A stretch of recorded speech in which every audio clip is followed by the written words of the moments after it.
നമസ്കാരം, news prime മലയാളത്തിലേക്ക് സ്വാഗതം. അഹമ്മദാബാദിലെ വിമാന അപകടത്തിന് ശേഷം ഈ രാജ്യത്ത് വ്യോമയാന സുരക്ഷ അതിതീവ്രമായി വർദ്ധിപ്പിച്ചിരിക്കുകയാണ്.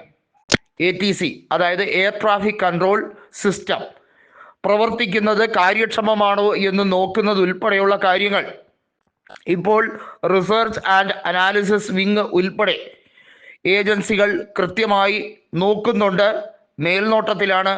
അതിനിടയിലാണ് ബ്രിട്ടന്റെ ഒരു യുദ്ധവിമാനം തിരുവനന്തപുരം അന്താരാഷ്ട്ര വിമാനത്താവളത്തിൽ ലാൻഡ് ചെയ്തത്. ശനിയാഴ്ച രാത്രി 9:30-ക്കാണ് ഇന്ത്യൻ സമയത്ത് ലാൻഡ് ചെയ്തത്.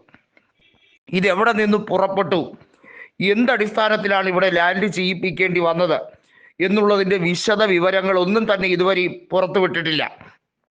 സുരക്ഷാ പ്രശ്നങ്ങൾ ഉൾപ്പെടെ മുൻനിർത്തിയാണ് ഈ കാര്യങ്ങളൊന്നും തന്നെ പുറത്തുവിടാത്തത്. എന്നാൽ വരും ദിവസങ്ങളിൽ ഇതുമായി ബന്ധപ്പെട്ട വിശദമായ വിവരങ്ങൾ പുറത്തുവിടും എന്ന വ്യക്തമായ സാഹചര്യമാണ് ഇപ്പോൾ ഉണ്ടായിരിക്കുന്നത്. ഒന്ന് ആലോചിക്കണം, 100 നോട്ടിക്കൽ മൈൽ അകലെ നിന്നും ഇന്ത്യയുടെ സമുദ്രാതിർത്തിയിൽ നിന്നുമാണ് ഒരു പടക്കപ്പലിൽ നിന്നും ഈ യുദ്ധവിമാനം പുറപ്പെട്ടു വന്നത് എന്നുള്ളതാണ് വ്യക്തമായി ഇപ്പോൾ കിട്ടുന്ന റിപ്പോർട്ട്. ഈ യുദ്ധവിമാനം ഇന്ധനം നിറയ്ക്കാൻ വേണ്ടിയാണ് ഇപ്പോൾ തിരുവനന്തപുരം അന്താരാഷ്ട്ര വിമാനത്താവളത്തിലെ ഒരു ബേയിൽ ഇട്ടിരിക്കുന്നത്.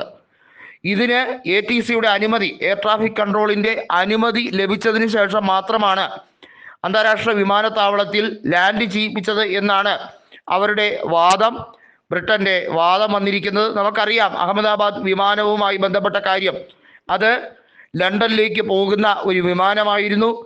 അതുമായി ബന്ധപ്പെട്ട് നിരവധിയായ UK പൗരന്മാരുടെ മരണം സംഭവിച്ചിരുന്നു. ബ്രിട്ടനെതിരെ പോലും വലിയ തോതിലുള്ള ഒരു ആക്രമണം വിദേശ ശക്തികളിൽ നിന്നുമുണ്ടോ എന്നുള്ളത് അവരും സംശയിക്കുന്നുണ്ട്. കാരണം ഇന്ത്യയെ ആക്രമിക്കാനും അല്ലെങ്കിൽ ഇന്ത്യയെ വലിയ രീതിയിൽ താറടിക്കാനും ശ്രമിക്കുന്ന വിദേശ ശക്തികളുണ്ട്. ഡീപ് സ്റ്റേറ്റ് പോലുള്ള വിദേശ ശക്തികൾ വലിയ തോതിൽ ഇന്ത്യയുടെ സാമ്പത്തിക വളർച്ച, ഇന്ത്യയുടെ ആഭ്യന്തര ഉൽപാദന വളർച്ച, ഇതിലെല്ലാം അസൂയാവഹമായ നേട്ടം രാജ്യം കൈവരിക്കുമ്പോൾ അതിനോട് ശത്രുതാ മനോഭാവം പുലർത്തി സ്വയം നശിക്കുന്ന ചില രാജ്യങ്ങൾ ഇവിടെ ഉണ്ട്.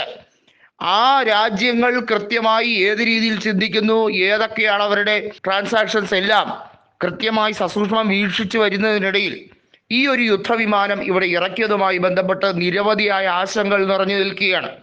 എന്നാൽ ഇത് വെറുതെ ഇറക്കിയതല്ല, ഇതിന് പിന്നിൽ കൃത്യമായിട്ടുള്ള ഉദ്ദേശമുണ്ട് എന്ന റിപ്പോർട്ടുകളും വരുന്നുണ്ട്.